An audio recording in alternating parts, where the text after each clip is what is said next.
اعوذ باللہ من الشیطان الرجیم بسم اللہ الرحمن الرحیم۔ یہ بات تو میں نے کئی مرتبہ عرض کی ہے کہ حجم کے اعتبار سے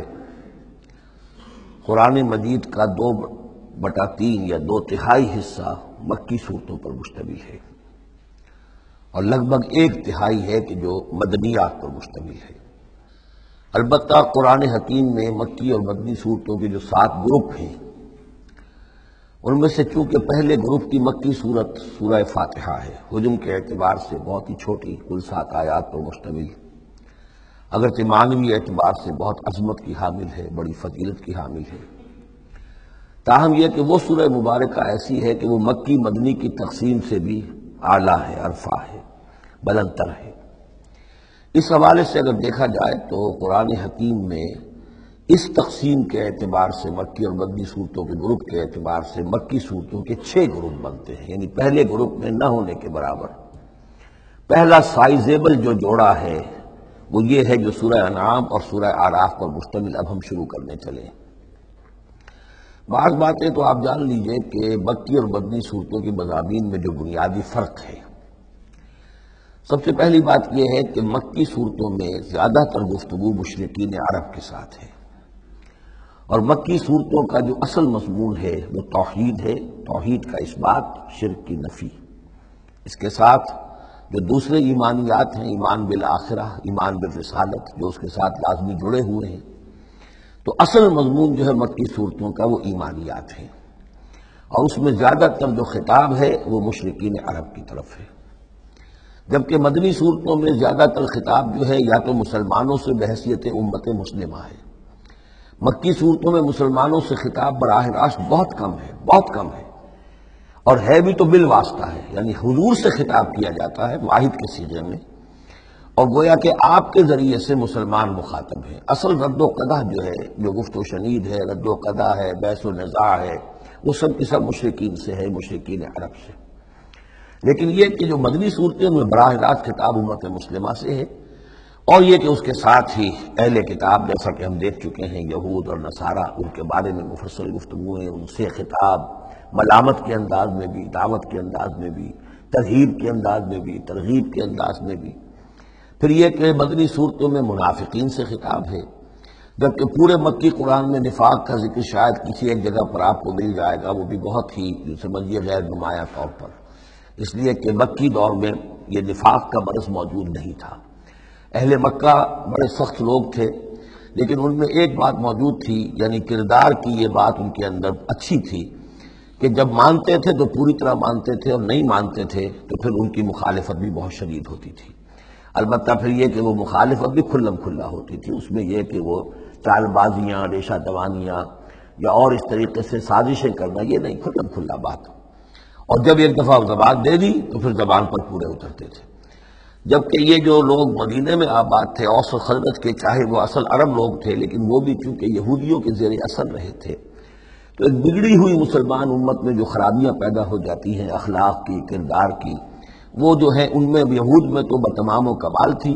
اور ان کے زیر اثر یہ کمزوریاں جو ہے کسی نہ کسی درجے میں اوس و خزرج کے لوگوں میں بھی موجود تھیں۔ مکی صورتوں کا دوسرا مضمون جو ہے، اور مدنی صورتوں کا اس کے تقابل میں، وہ یہ ہے کہ مکی صورتوں میں عام اخلاقیات کی بات ہوگی، سچ بولنے کی تاکید ہوگی، جھوٹ بولنے کی مذمت ہوگی، بخل کی مذمت ہوگی، سخاوت کی تعریف کی جائے گی، اطعام مساکین پر زور دیا جائے گا، تنقید ہوگی تو ان لوگوں پر ہوگی جو دولت مند ہونے کے باوجود کٹھور دل ہیں، غریبوں کو کھانا نہیں کھلاتے، یعنی جو بنیادی انسانی اخلاقیات ہیں، بیسک ہیومن مورل کریکٹر۔ جبکہ مدنی صورتوں میں اس کے برعکس اس سے اوپر آئے گی بات، وہ ہے اب احکام شریعت۔ اب یہ جائز ہے، یہ ناجائز ہے، یہ حرام ہے، یہ حلال ہے، یہ تم پر فرض ہے، یہ واجب ہے، یہ تمہیں کرنا ہے۔ تو یہ گویا کہ ایک اور فرق ہے کہ جو ان دونوں کے مابین آپ کو ملے گا۔ تیسری بات یہ ہے کہ مکی صورتوں میں رسولوں کے حالات بڑی تفصیل کے ساتھ آئے ہیں، لیکن تقریباً یوں سمجھیے کہ بتکرار و اعادہ اس میں جو اصل بات آتی ہے وہ یہ ہے کہ اللہ تعالیٰ نے جس قوم کی طرف بھی اپنے کسی رسول کو بھیجا، پھر یہ کہ اس رسول نے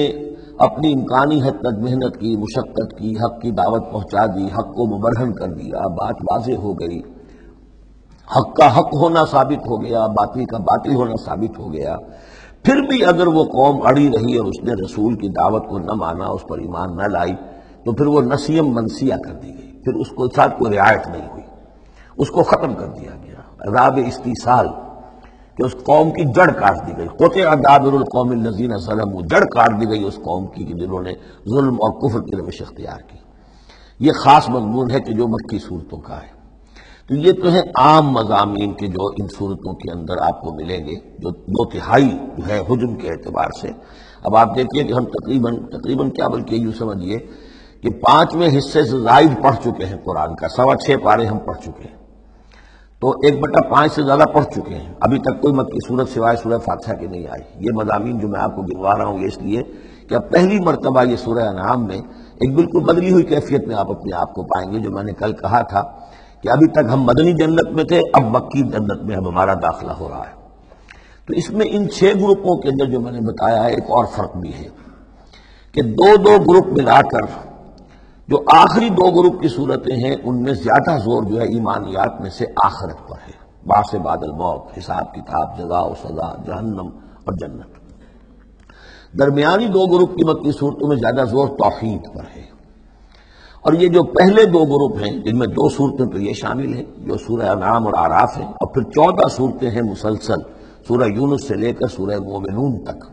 وہ طویل ترین حصہ ہے قرآن مجید کا، مکی قرآن کا، کہ 60 پارے تک مسلسل جو ہے مکی صورتیں چلیں گی۔ ان صورتوں میں زیادہ زور رسالت پر ہے۔ وہ بات میں نے ابھی عرض کی تھی کہ رسول کی بات اگر نہ مانی جائے تو پھر قوم تباہ و برباد کر دی جاتی ہے۔ نبی کا یہ معاملہ نہیں ہے۔ نبی کی حیثیت ایسی ہوتی جیسے اولیاء اللہ ہیں، ان کی بات جس نے مان لی اس کو فائدہ ہو گیا، نہیں مانے اس کو نقصان ذاتی طور پر ہو جائے گا، لیکن پوری تباہی اور قوم کی ہلاکت نہیں ہوا کرتی تھی۔ عام اولیاء اللہ اور انبیاء میں فرق یہ ہے کہ عام اولیاء اللہ پر وحی نہیں آتی، انبیاء پر وحی آتی تھی، بس اس سے زیادہ فرق ان کے مقام اور مرتبے میں نہیں ہے۔ لیکن یہ کہ رسول بنا کر جس کو بھیج دیا جائے وہ پھر اللہ تعالیٰ کی عدالت بن جاتا ہے کہ اب تو جو اس کو مانے گا اس کے لیے خیر ہے، جو نہیں مانے گا اس کے لیے پھر ہلاکت ہے۔ تو یہ مضامین ہے۔ باقی یہ کہ مکی صورتوں میں پھر جو جوڑے ملیں گے آپ کو، جیسے یہ جوڑا ہم پڑھ رہے ہیں انعام اعراف، اس کے بارے میں ایک بات میں آپ کو کل بتا چکا ہوں کہ جب بات ہوتی ہے اللہ تعالیٰ کو منوانے کی، اللہ تعالیٰ کی معرفت آپ کو حاصل ہو جائے تو اس کے 2 راستے قرآن اختیار کرتا ہے۔ ایک التذکیر بآلاء اللہ، یہ وہی لفظ ہے فَبِأَيِّ آلَاءِ رَبِّكُمَا تُكَذِّبَانِ، اللہ کی نعمتیں، اللہ کی صناعی، اللہ کی قدرتیں، اور اس کے حوالے سے تذکیر اور یاد دہانی اور ایمان کے حقائق کو انسان کے جو قلب کے اندر مضمر ہیں لیکن ڈورمنٹ ہیں، سوئے ہوئے ہیں، ان ایکٹیو ہیں، انہیں اجاگر کرنا۔ اور دوسرا حصہ جو ہوتا ہے التذکیر بایام اللہ، جو رسولوں کو جن قوموں کی طرف بھیجا گیا اور ان کی قوموں نے ان کی بات کو ماننے سے انکار کیا تو جو ان کو نسیہ منسیہ کیا گیا، یہ بڑے بڑے اللہ کے دن ہیں۔ ایک مقام پر قرآن میں ہم خود پڑھیں گے فذکرہم بایام اللہ، اے نبی ان کو ذرا نصیحت کیجئے ایام اللہ کے حوالے سے کہ کیا کچھ بیتا ہے قوم نوح پر اور قوم ہود پر اور قوم صالح پر اور قوم شعیب پر اور قوم لوط پر اور آل فرعون پر، وہ ساری باتیں کو بتائیے، مبادا یہ کسی غلط فہمی میں ہو، اگر یہ بھی آپ کی بات نہیں مانیں گے اور آپ کی دعوت کو قبول نہیں کریں گے تو ان کا انجام وہی ہوگا۔ تو آپ دیکھیں گے کہ سورہ انعام جو ہے اکثر و بیشتر التذکیر بآلاء اللہ پر مشتمل ہے، اور سورہ اعراف جو ہے وہ التذکیر بایام اللہ پر مشتمل ہے، اور عام طور پر یہی آپ کو تقسیم مکی صورتوں کے جوڑے بننے کے اندر یہ بات نمایاں نظر آئے گی۔ صدق اللہ العظیم۔